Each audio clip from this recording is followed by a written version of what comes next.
Hello students, welcome to BM academy. দেখো, chemical কাইনেটিক্সের আমরা এখনও অবধি যেগুলো পড়েছি সেগুলো হচ্ছে রেট অফ রিঅ্যাকশন। আচ্ছা, রেট ল, এটা আমরা আগের ভিডিওতে খুব ভালোভাবে ডিসকাস করেছি। আচ্ছা, অর্ডার, কোনো বিক্রিয়ার অর্ডার কীভাবে নির্ণয় করব সেটা আমরা জেনেছি, এবং সর্বোপরি আমরা জেনেছি রেট কনস্ট্যান্ট। ক্লিয়ার? তো এখান থেকে একটা জিনিস আমাদের খেয়াল রাখতে হবে যে পরীক্ষাতে, বিশেষ করে বোর্ডের পরীক্ষায় একটা কোশ্চেন বারবার এখান থেকে উঠে আসে যে রেট অফ রিঅ্যাকশন অর্থাৎ কোনো বিক্রিয়া হার, সেই বিক্রিয়া হারের সাথে বিক্রিয়ার যে ধ্রুবক অর্থাৎ রেট কনস্ট্যান্ট, এর ডিফারেন্স কী। ঠিক আছে, খুব ইজি একটা প্রশ্ন এবং প্রায় বছরই দেখবে এই কোশ্চেনটা তোমরা পাবে। তো এর পার্থক্য আমরা কীভাবে নির্ণয় করব? প্রথমটা হচ্ছে ডেফিনেশন। ডেফিনেশনটা নিশ্চয় আলাদা করে বলার দরকার নেই, দুটো ডেফিনেশন বললেই আমাদের একটা পার্থক্য হয়ে যাবে। সেকেন্ড পার্থক্য যেটা আমাদের আসবে সেটা হচ্ছে এই রেট অফ রিঅ্যাকশন ইয়ের ওপর নির্ভর করে, গাঢ়ত্বের ওপর নির্ভর করে এবং সময়ের ওপর নির্ভর করে। তাহলে এখানে আমরা লিখতে পারবো যে কনসেন্ট্রেশনের ওপর এটা ডিপেন্ড করে, কিন্তু এটা করে না। 3 নাম্বার, টাইম। টাইমের ওপর রেট অফ রিঅ্যাকশন ডিপেন্ড করে, কিন্তু রেট কনস্ট্যান্ট কিন্তু কোনো টাইমের ওপর নির্ভর করে না। আর নেক্সট প্রবলেম যেটা হবে বা নেক্সট পয়েন্ট যেটা আমাদের হবে সেটা হচ্ছে এর যে একক, সেটা হচ্ছে মোল, লিটার ইনভার্স, টাইম ইনভার্স মানে সেকেন্ড ইনভার্স। ঠিক আছে, কিন্তু এর যে অ্যাকচুয়াল একক রেট কনস্ট্যান্টের সেটা ভ্যারি করে, আমরা জানি। সেই জন্য অ্যাকচুয়াল এর একক হচ্ছে এটা, মোল 1 minus N, litre two the power n minus 1 second inverse. ঠিক আছে, তাহলে এই হচ্ছে রেট অফ রিঅ্যাকশন এবং রেট কনস্ট্যান্টের মধ্যে পার্থক্য। ডেফিনেশনে একটা পার্থক্য হয়ে গেল, কনসেন্ট্রেশন এর থ্রু দিয়ে একটা পার্থক্য, সময়ের থ্রু দিয়ে একটা পার্থক্য এবং ইউনিটের থ্রু দিয়ে একটা পার্থক্য। আরেকটা জিনিস খেয়াল রাখবে যে রেট অফ রিঅ্যাকশন এবং রেট কনস্ট্যান্ট দুটোই কিন্তু টেম্পারেচারের উপর ডিপেন্ডেন্ট। এখান থেকে জয়েন্টে মাঝে মধ্যে প্রশ্ন আসে, যেই মেন্সেও এখান থেকে প্রশ্ন এসেছে। এরকম প্রশ্নটা ছিল যে কোনো রিঅ্যাকশনের রেট কনস্ট্যান্ট কোনটির ওপর নির্ভর করে লেখো। ঠিক আছে, সেখানে পয়েন্ট ছিল টেম্পারেচার, কনসেন্ট্রেশন, টাইম। ঠিক আছে, অল অফ দিস এরকম। তো তাহলে কি আনসার হবে? টেম্পারেচার। অর্থাৎ রেট কনস্ট্যান্ট কনসেন্ট্রেশনের উপর নির্ভর করে না, ঠিক কথাই। টাইমের উপর নির্ভর করে না, ঠিক কথাই, কিন্তু টেম্পারেচারের উপর নির্ভর করে। তো আশা করি পুরো প্রবলেমগুলো বা পুরো পয়েন্টগুলো তোমরা এখানে বুঝতে পারলে, আর কোনো সমস্যা হওয়ার কথা নয়। নেক্সট আমরা চলে যাব যে আমরা যে আগের দিন রেট ল এক্সপ্রেশন পড়েছি এবং অর্ডার পড়েছি সেই সংক্রান্ত কিছু নিউমেরিক্যাল প্রবলেমসে।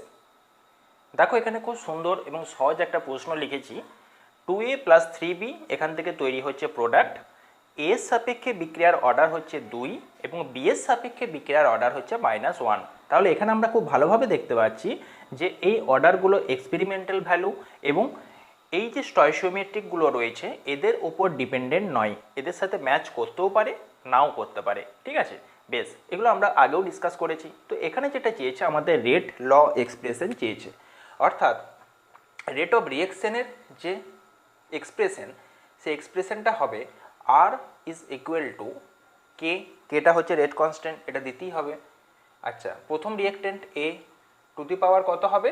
এই যে অর্ডার আছে 2, সেই জন্য 2। এখানে 2 আছে বলে নয়, কিন্তু এই অর্ডার আমাদের 2 দেওয়া আছে সেই জন্য 2। যদি এখানে 3 থাকতো এখানে 3 হতো, এখানে 1 থাকলে এখানে 1 হতো। আচ্ছা, ইন্টু বি টু দি পাওয়ার কত? এই যেটা -1 দেওয়া আছে, অর্থাৎ -1। তাহলে এটা হলো আমাদের রেট ল এক্সপ্রেশন। ক্লিয়ার? বেশ। সেকেন্ড চেয়েছে বিক্রিয়ার ক্রম কত। ক্রম মানেই হচ্ছে অর্ডার, অর্ডারের বাংলা শব্দ হচ্ছে ক্রম। তাহলে অর্ডার আমরা জানি, অর্ডারকে এন দ্বারা প্রকাশ করা হয় এবং তার ভ্যালু হচ্ছে এক্স প্লাস ওয়াই। অর্থাৎ এখানে যে বিক্রিয়ার ক্রম চেয়েছে সেটা সমগ্র বিক্রিয়ার ক্রমটা চেয়েছে। তাহলে সমগ্র বিক্রিয়ার ক্রম কত হবে? এই দুটো যোগফল, অর্থাৎ 2 প্লাস -1, অর্থাৎ 2 - 1 মানে কত হচ্ছে? 1। তার মানে আমরা বলতে পারি যে এটা হচ্ছে একটি ফার্স্ট অর্ডার রিঅ্যাকশন। ক্লিয়ার? তাহলে ওভারঅল রিঅ্যাকশনটা হচ্ছে ফার্স্ট অর্ডার রিঅ্যাকশন।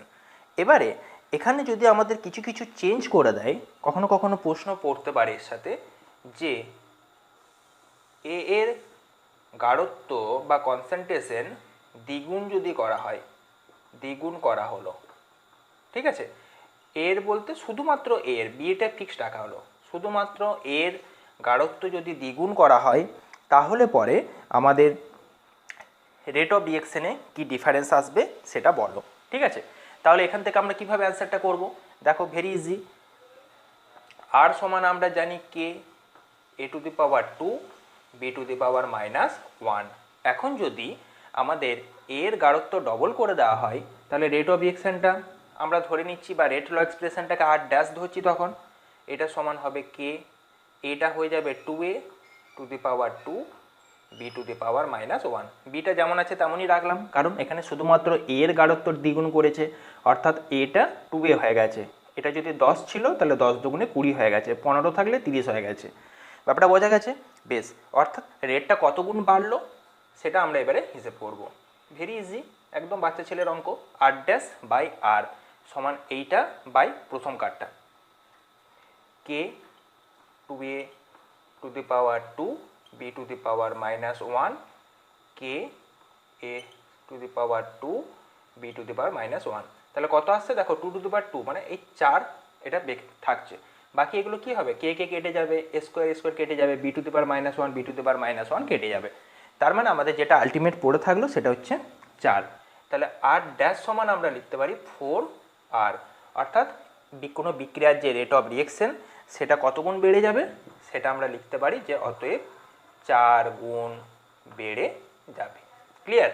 অর্থাৎ এইভাবে আমাদের বলতে পারে যে বিয়ের গাঢ়ত্ব 3 গুণ করে দেওয়া হলো, বা বিয়ের গাঢ়ত্ব অর্ধেক করে দেওয়া হলো, কিংবা বললো দুটোরই গাঢ়ত্ব পরিবর্তন করা হলো। যাই পরিবর্তন করুক না কেন বা যাই বলুক না কেন আমরা কিন্তু সহজেই অ্যান্সারগুলো করতে পারবো। যেমন মনে করো এর সাথে আরেকটা পার্ট আমি দিয়ে দিচ্ছি, বেশ ওপরটা মুচ্ছি। ধরো 2 নাম্বার পোর্শন হিসাবে আমরা লিখতে পারি, প্রথমে শুধুমাত্র এর গাঢ়ত্ব দ্বিগুণ করেছিলাম, এখন আমরা বললাম যে এ ও বি উভয়ের গাঢ়ত্ব দ্বিগুণ করা হলো, শুধুমাত্র এ নয়, এবার এ বি দুটোরই। তাহলে কি হবে, তাহলে আর ড্যাশ সমান হবে কে, এটা হয়ে যাবে 2a আর বিটা হয়ে যাবে 2b। ক্লিয়ার? এত অবধি ক্লিয়ার? বেশ, তাহলে আমাদের যে ভ্যালুটা আসবে সেটা হবে আর ড্যাশ বাই আর সমান কে 2b। আশা করি বোঝা যাচ্ছে পুরো ব্যাপারটা। নিচে থাকবে a to the power 2 B to the power -1। এখানে দেখো 2 টু দি পাওয়ার 2 মানে এটা থাকছে 4 ইন্টু 2 টু দি পাওয়ার -1 মানে হচ্ছে হাফ, তার মানে আর ড্যাশ বাই আর সমান হচ্ছে 2। তাহলে আর ড্যাশ সমান হচ্ছে 2r। তাহলে আমরা সহজেই এখান থেকে বলতে পারলাম যে যদি দুটোই চেঞ্জ করে দেওয়া হয় তাহলে রেটটা কত গুণ বাড়বে, রেটটা এক্ষেত্রে দ্বিগুণ বাড়বে। ঠিক আছে, তাহলে যে কোনো বিক্রিয়া দেখে আমরা ভ্যালুগুলো জাস্ট পুট করব এবং সেখান থেকে আমরা অ্যান্সারগুলো বের করব। কোনো মতেই যেমন জিনিসটা কঠিন নয়, খুব সহজ একটা জিনিস। আরেকটা কোশ্চেন এখান থেকে দিতে পারে, সেটা একটু বলে দিই 3 নাম্বার পয়েন্ট হিসাবে। তাহলে আমরা দুটো টাইপ দেখলাম, এবার হয়তো বলল যে যে কন্টেনারটা আমরা নিয়েছি সেই কন্টেনারের ভলিউমটাকে 3 গুণ বাড়িয়ে দেওয়া হলো, অর্থাৎ পাত্রের আয়তন 3 গুণ বা দ্বিগুণ যাই হোক না কেন বাড়ানো হলো। তাহলে একটা জিনিস তোমরা ভাবো যে যে পাত্রে আমরা সলিউটটাকে নিয়েছিলাম বা যে পাত্রে আমরা বিক্রিয়াটা ঘটাচ্ছিলাম, ঠিক আছে, সেই পাত্রের ভলিউম যদি 3 গুণ বাড়িয়ে দেওয়া হয় তাহলে সেই স্পিসিটার বা পদার্থটার যে কনসেন্ট্রেশন সেই কনসেন্ট্রেশন কিন্তু 3 গুণ কমে যাবে। ঠিক আছে, অর্থাৎ এখন কনসেন্ট্রেশন হয়ে যাবে এটার হয়ে যাবে a/3, বি এর হয়ে যাবে b/3। ঠিক আছে, যদি আমাদের বলতো দ্বিগুণ বাড়ানো হতো তাহলে এটা a/2 হয়ে যেত, b/2 হয়ে যেত, কারণ পাত্রের আয়তন আমরা যত গুণ বাড়াবো তত যে পদার্থগুলো আমরা নিয়েছি বা রিয়েক্টেন্টগুলো তাদের গাঢ়ত্ব কিন্তু কি হবে, তত গুণ কমে যাবে। তাহলে এখানে আমরা লিখব আর ড্যাশ ইজ ইকুয়াল টু কি লিখব, কে, এটা a/3 আর এটা হয়ে যাবে b/3 টু দি পাওয়ার -1। এখানে আমরা আর ড্যাশ বাই আর যদি আমরা ভ্যালুটা বের করি তাহলে আমাদের আসবে এটা 1/3 স্কোয়ার ওপরে আর এটা 1/3 টু দি পাওয়ার -1, নিচে তো কিছু আসবে না, তোমরা বুঝতেই পারছো বাকিগুলো কেটে যাবে, সমান কি হবে, সমান 1/3, অর্থাৎ আর ড্যাশ সমান হয়ে যাবে r/3। অর্থাৎ আগের থেকে 3 গুণ রেট কমে যাবে। কখন? যদি পাত্রের আয়তনটা আমরা 3 গুণ বাড়িয়ে দিই। তাহলে এই পদ্ধতিতে আমরা যে কোনো প্রবলেম সলভ করতে পারবো। নেক্সট একটা প্রবলেম দেখা, দেখো এখানে আরেকটা খুব সুন্দর অঙ্ক লিখেছি। 2a প্লাস বি, ওখান থেকে প্রোডাক্ট তৈরি হচ্ছে। বলছে প্রথমে এর কনসেন্ট্রেশন দ্বিগুণ করা হলো, শুধু এ কিন্তু বি নয়, তখন রেট অফ রিঅ্যাকশন দ্বিগুণ হচ্ছে। আর যদি উভয়েরই দ্বিগুণ করা হয়, উভয়েরই যদি কনসেন্ট্রেশন, এটা ডট ডট আছে মানে এটা দ্বিগুণ, উভয়েরই যদি দ্বিগুণ করা হয় তাহলে রেট অফ রিঅ্যাকশন 8 গুণ বেড়ে যায়। তাহলে রেট ল এক্সপ্রেশনই বা কী হবে আর অর্ডারই কী হবে সেটা আমাদের বের করতে বলেছে। তাহলে দেখো প্রথমেই আমরা রেট অফ রিঅ্যাকশন বা রেট ল ইকুয়েশন যেটা সেটা লিখব, যে স্মল আর সমান কে ইন্টু এ লিখলাম, a to the power x B to the power y. কারণ এক্স এবং ওয়াই কোনোটারই ভ্যালু আমরা জানি না, এইগুলো দেখে আমাদের এখানে বসানো যাবে না। এবার আমাদের কাছে একটা ক্লু রয়েছে যে পরের স্টেপে, আচ্ছা এটাকে 1 নম্বর ইকুয়েশন দিচ্ছি, পরের স্টেপে এর গাঢ়ত্ব দ্বিগুণ করা হলে রেট অফ রিঅ্যাকশন দ্বিগুণ হয়ে যায়, অর্থাৎ এই আর এর ভ্যালুটা তখন হয়ে যায় 2r। কখন? যখন এটা হয় 2a আর বিটা একই থাকে। তাহলে এটা 2 নম্বর ইকুয়েশন। পরের স্টেপে দেখো রেট অফ রিঅ্যাকশন 8 গুণ হয়ে যায়, অর্থাৎ 8r সমান যখন এ এবং বি উভয়ই দ্বিগুণ হয়, তাহলে এটাও হয় 2a আর বিটাও হয় 2b। এই তিনটে ইকুয়েশন কিন্তু আমাদের কাছে ক্লিয়ার। এবার ম্যাথমেটিক্যাল ফর্মুলা পুট করে আমরা কি করব, এখান থেকে এক্স এবং ওয়াইয়ের ভ্যালুটা বের করব। তো এই জন্য কী করব, প্রথমে আমরা 1-এর সাথে 3-এর কম্পেয়ার করব এবং তারপরে আমরা 2-এর সাথে 1-এর কম্পেয়ার করব। তাহলে প্রথমে আমরা 2-এর সাথে 1-এর করে নিই, অর্থাৎ 2 ভাজিত 1 যদি আমরা এখানে বের করি, তাহলে লেফট সাইড দেখো 2r by R, 2r by R সমান K 2a to the power x B to the power Y, K A to the power x B to the power Y. এতটা আমাদের কাছে কিন্তু ক্লিয়ার।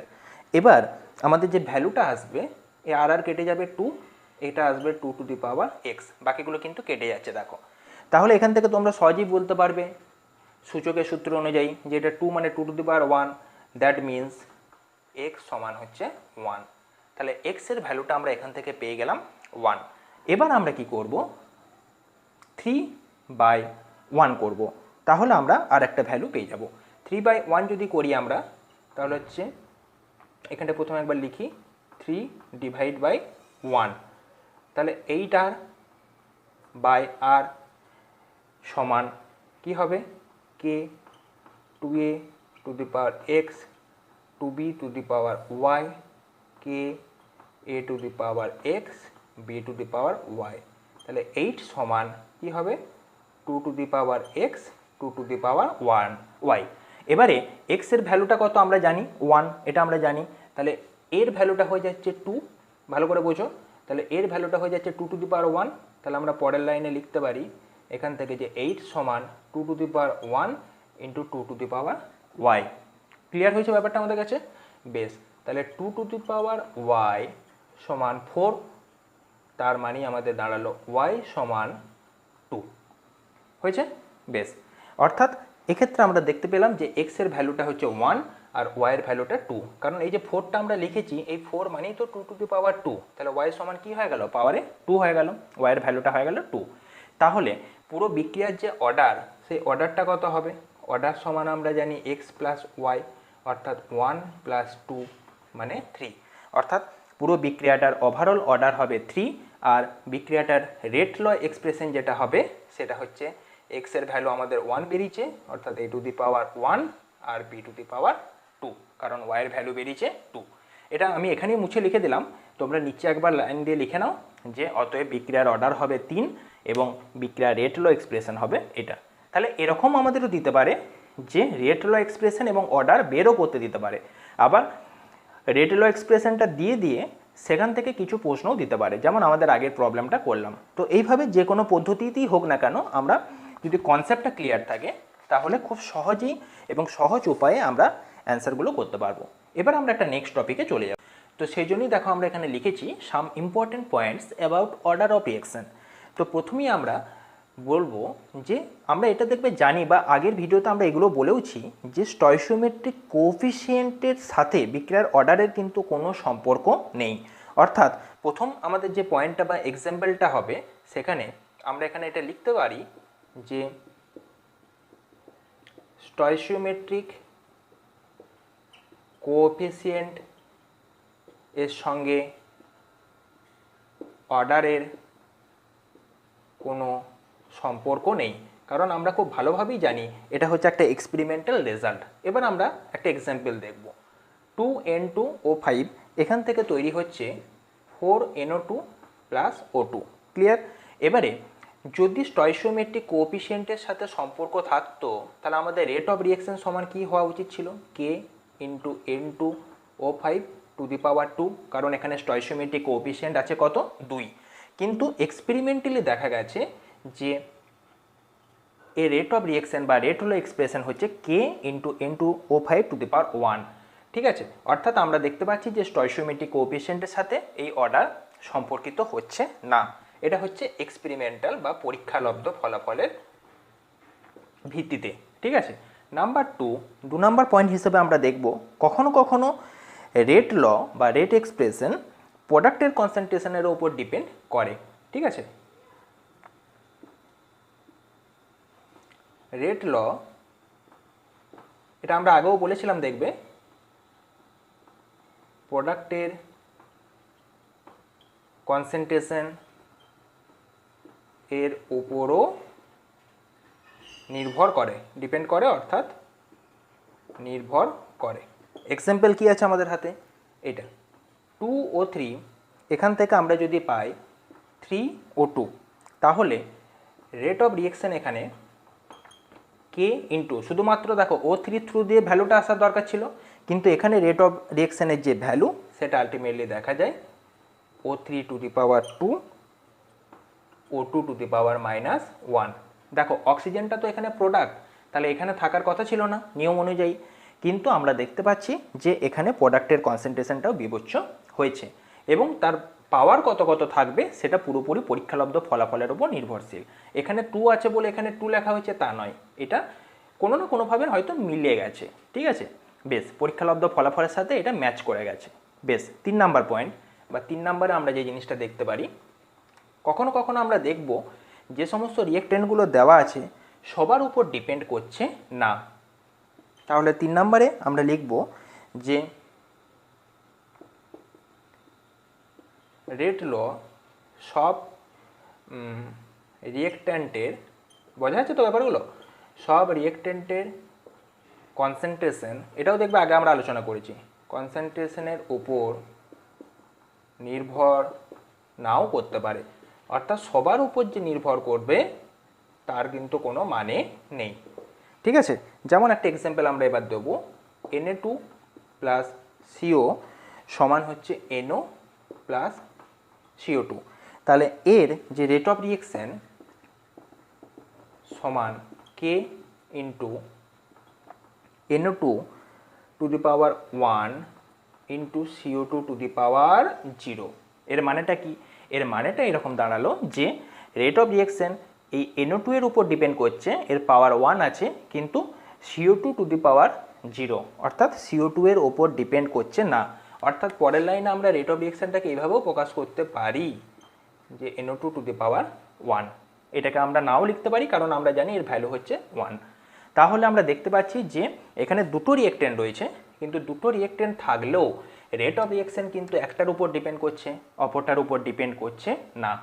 4 নম্বর point হিসেবে আমরা দেখতে পারি আরেকটা, যে মাঝে মধ্যে এটা ক্যাটালিস্টের ওপরও ডিপেন্ড করতে পারে। ঠিক আছে, রেট ল ক্যাটালিস্ট বা অনুঘটকের উপরও নির্ভর করতে পারে। এক্সাম্পল কি নেব?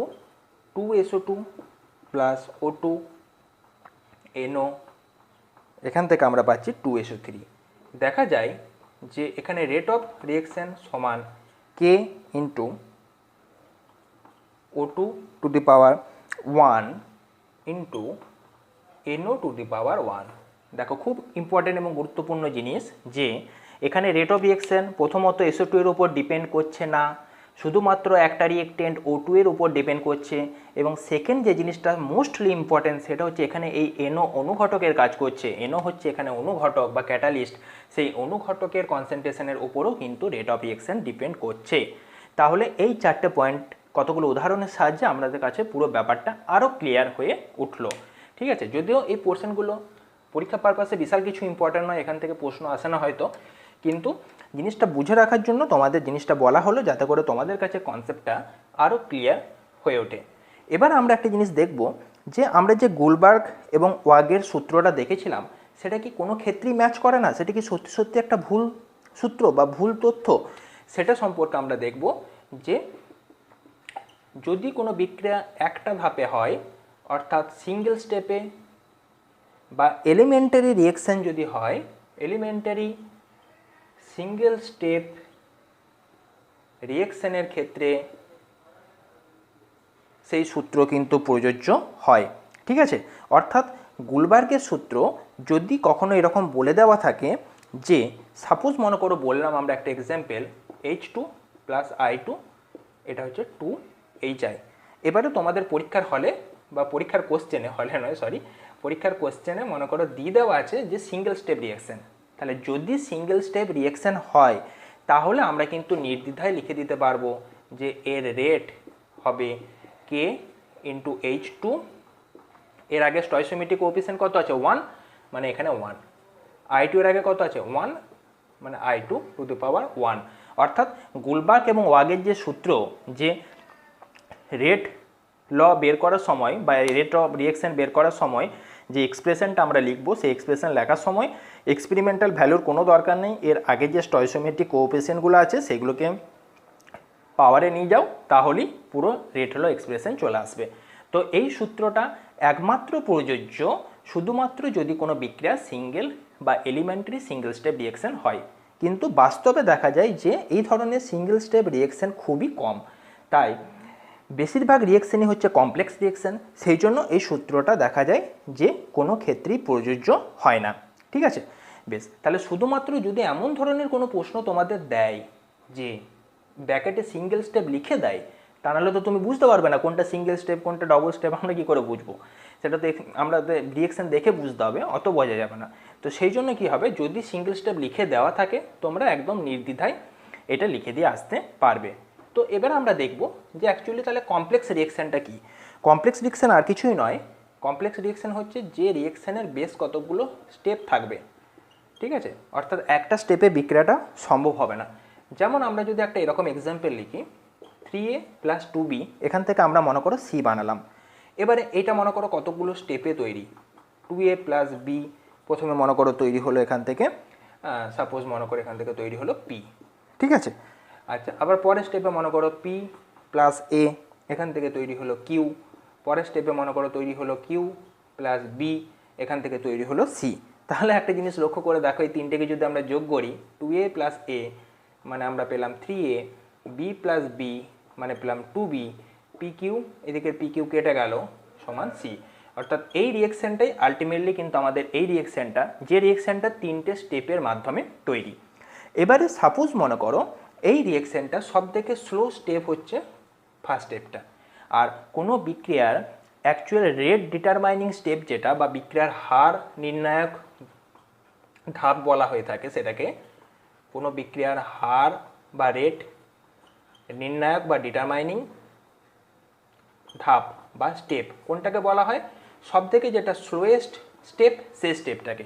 এখন যদি এটা সবথেকে স্লোয়েস্ট স্টেপ হয় তাহলে এর অ্যাকচুয়ালি যে রেট অফ রিঅ্যাকশন সেটাই হবে পুরো বিক্রিয়াটা রেট অফ রিঅ্যাকশন। তাহলে এর রেট অফ রিঅ্যাকশন কত, K A to the power 2 B to the power 1, এইটাই হবে পুরো বিক্রিয়াটার অ্যাকচুয়াল রেট অফ রিঅ্যাকশন। অর্থাৎ R সমান হবে K A to the power 2 B to the power 1। এবার আশা করি ব্যাপারটা তোমাদের কাছে ক্লিয়ার হয়েছে। মানে আমি বলতে চাইছি যে গোলবার্গ বলে দিলেন যে এই স্টয়সিওমেট্রিক কোএফিসিয়েন্টগুলো দিয়ে পরেই আমরা ভ্যালুটা বের করতে পারবো, কিন্তু সেটা দেখা যাচ্ছে শুধুমাত্র সিঙ্গেল বা এলিমেন্টারি স্টেপের ক্ষেত্রেই প্রযোজ্য, এই ধরনের কমপ্লেক্স রিঅ্যাকশনের ক্ষেত্রে প্রযোজ্য নয়। কিন্তু কমপ্লেক্স রিঅ্যাকশনের ক্ষেত্রে কেন প্রযোজ্য নয়? কারণ কমপ্লেক্স রিঅ্যাকশন অ্যাকচুয়ালি এরকম 3টে বা 4টে বা 2টো সিঙ্গেল স্টেপের মাধ্যমে তৈরি। সেই স্টেপগুলোর মধ্যে যে কোনো একটা হচ্ছে স্লোয়েস্ট স্টেপ বা সবথেকে ধীর গতিসম্পন্ন ধাপ। সেই ধীর গতিসম্পন্ন ধাপটাকে বলা হয় বিক্রিয়ার হার নির্ণায়ক ধাপ, এবং সেই ধাপের যে রেট অফ রিঅ্যাকশন, সেই রিঅ্যাকশনটাই পুরো বিক্রিয়াটার বা সমগ্র বিক্রিয়াটার রেট অফ রিঅ্যাকশন রূপে প্রযোজ্য হয়। এবং সেই এলিমেন্টারি স্টেপের যে রেট অফ রিঅ্যাকশন সেটা কিন্তু গুলবার্গ এর সূত্র অনুযায়ী বের করে নেওয়া যায়। যেমন এখানে এর মাঝখানে এই স্টেপটা হচ্ছে এর অন্তর্গত, এই প্রথম কাজ স্টেপটা হচ্ছে সবথেকে স্লোয়েস্ট স্টেপ। এখান থেকে দেখো এর আগে 2 আছে ওই জন্য 2 লিখেছি, বি এর আগে 1 আছে সেই জন্য বি টু দি পাওয়ার 1 লিখেছি। কিন্তু বাস্তবে এই রিঅ্যাকশনটা দেখে তো আর আমাদের বোঝা সম্ভব নয় যে এটা এরকম হবে, আমি তো এটা মন গড়া লিখেছি, এটা তো একটা মেকানিজম। ঠিক আছে, কোনো বিক্রিয়ার ক্ষেত্রে কোনটা স্লো স্টেপ কটা স্টেপে সম্ভব সেটা অত কিছু তো আমরা বিক্রিয়াটা দেখে বুঝবো কী করে। সেই জন্য পরীক্ষালব্ধ ফলাফল যেটা আসবে সেটা কি আমাদের ওখানে মানটাকে প্রযোজ্য ধরে নেওয়া হয় এবং সেই অনুযায়ী রেট অফ রিঅ্যাকশন ধরা হয়। সেই জন্যই এতক্ষণ ধরে আমরা পড়ে এসেছি যেটা যে গুলবার্গের সূত্র প্রযোজ্য নয় এই ধরনের বেশিরভাগ কমপ্লেক্স রিঅ্যাকশনের ক্ষেত্রেই।